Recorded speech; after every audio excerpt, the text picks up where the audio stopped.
লিটন দাসের ইনজুরির কারণে এশিয়া কাপের সবচেয়ে গুরুত্বপূর্ণ দুইটা ম্যাচে বাংলাদেশ দলের নেতৃত্ব দিয়েছেন জাকের আলী অনিক এবং দুটো ম্যাচেই বাংলাদেশ হেরেছে ইন্ডিয়া এবং পাকিস্তানের কাছে। না জাকের আলী অনিক নিজে পারফর্ম করতে পেরেছেন, না দলকে সামনে থেকে নেতৃত্ব দিতে পেরেছেন। ভারতের বিপক্ষে ভুল একাদশ নিয়ে মাঠে নামা এবং একাদশে তাসকিন শেখ মাহাদিকে না রাখা, সেটা ডেফিনেটলি প্রশ্নবিদ্ধ এক সিদ্ধান্ত তো ছিল বটেই।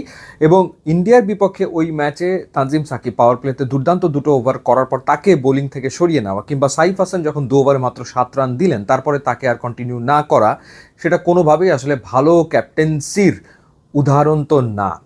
পাকিস্তানের বিপক্ষেও বাংলাদেশ জেতার অবস্থা তৈরি করে ম্যাচটা আসলে হেরেছে এবং দুটো ম্যাচে জাকের আলী অনিক নিজেই উইকেট রক্ষকের দায়িত্ব পালন করেছেন, যেখানে নুরুল হাসান সোহান ছিল এবং উইকেট রক্ষক হিসেবে ডেফিনেটলি নুরুল হাসান সোহান তিনি আসলে জাকের আলী অনিকের চেয়ে বেটার উইকেট কিপার, তারপরেও তিনি আসলে সোহানকে উইকেট কিপার হিসেবে ব্যবহার করেননি।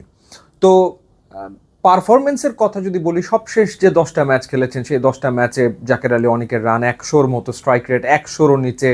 এশিয়া কাপে কোনো ছক্কার দেখা নেই, বড় আসরে তিনি ছক্কা মারতে পারেন না।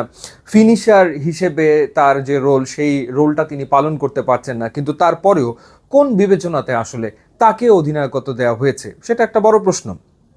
হঠাৎ করে অধিনায়কত্ব দেওয়া হয়েছে সেটা একটা ব্যাপার। এখন আবার আফগানিস্তানের বিপক্ষে যখন বাংলাদেশ সিরিজ খেলবে তখন জাকের আলী অনিককেই অধিনায়ক করা হয়েছে, যেটা খুবই অদ্ভুত এক সিদ্ধান্ত।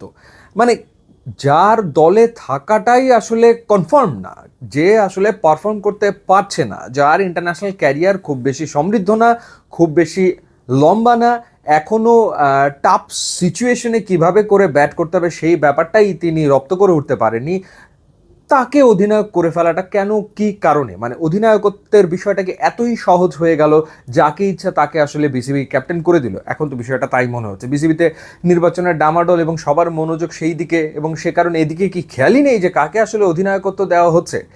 তো যেই টিমটাতে তাসকিন আহমেদের মতো এক্সপিরিয়েন্সড একজন বোলার রয়েছে, কিংবা মুস্তাফিজ যিনি টি-20-র ওয়ার্ল্ড ওয়াইড এক্সপার্ট, টি-20-র বিভিন্ন ফ্র্যাঞ্চাইজি লিগগুলোতে তাকে ডেকে নেওয়া হয়, তাকে বিভিন্ন ফ্র্যাঞ্চাইজি নেয়, মুস্তাফিজ সেখানে খেলেন, সেই মুস্তাফিজকেও তো অধিনায়ক করা যেত, যেহেতু রেগুলার ক্যাপ্টেন লিটন কুমার দাস ইনজুরিতে রয়েছেন। কিন্তু না মুস্তাফিজকে বিবেচনা করা হয়েছে, না তাসকিনকে বিবেচনা করা হয়েছে।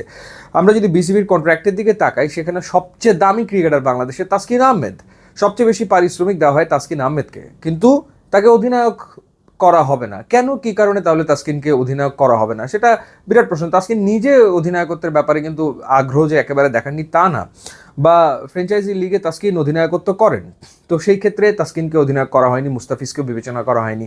এখন এইটাকে শুধুমাত্র যে Liton Kumar Das wicket keeper batter captain ছিলেন, তার জায়গাতে একজন উইকেট কিপার ব্যাটারকেই ক্যাপ্টেন করতে হবে, সেই কারণে আমার মনে হয় যে এই বিবেচনাটা সঠিক হয়নি। এবং আরও আলোচনা রয়েছে যে যেহেতু বাংলাদেশ দলের এই মুহূর্তে যিনি কোচ হিসেবে রয়েছেন, সহকারী কোচ হিসেবে রয়েছেন মোহাম্মদ সালাউদ্দিন, তার অত্যন্ত আস্থাভাজন হচ্ছে জাকের আলী অনিক। ব্যক্তিগতভাবে তিনি পছন্দ করেন, সেটা তিনি করতেই পারেন, অনেক ক্রিকেটারকে তিনি ব্যক্তিগতভাবে পছন্দ করেন, কিন্তু সেই কারণে কি ক্যাপ্টেন করা হয়েছে এটা প্রমাণিত কোনো বিষয় আসলে না, বা কোচের ইচ্ছাতে জাকের আলী অনিক ক্যাপ্টেন হয়েছে সেটাও আসলে না, বিসিবির তরফ থেকেই ক্যাপ্টেন্সি আসলে তাকে দেওয়া হয়েছে। কিন্তু কেন, কি কারণে, কোন বিবেচনাতে এই অধিনায়কত্ব দেওয়া হলো এবং অধিনায়কত্বকে এত সহজ সস্তা করে ফেলা হলো বিসিবির পক্ষ থেকে, সেটা কোনোভাবে বোধগম্য হচ্ছে না। কারণ মাঠে ক্যাপ্টেনের আলাদা একটা রোল থাকে, ক্যাপ্টেনের একটা ক্যারেক্টারই থাকে, লিডারের একটা ক্যারেক্টার থাকে। লিডার হয় সে দুর্দান্ত পারফর্ম করবে অথবা নেতৃত্বটা দারুণ দেবে, কিন্তু এর কোনোটাই আমরা এশিয়া কাপের অন্তত গুরুত্বপূর্ণ ওই দুইটা ম্যাচে জাকের আলী অনিকের ভেতরে দেখিনি।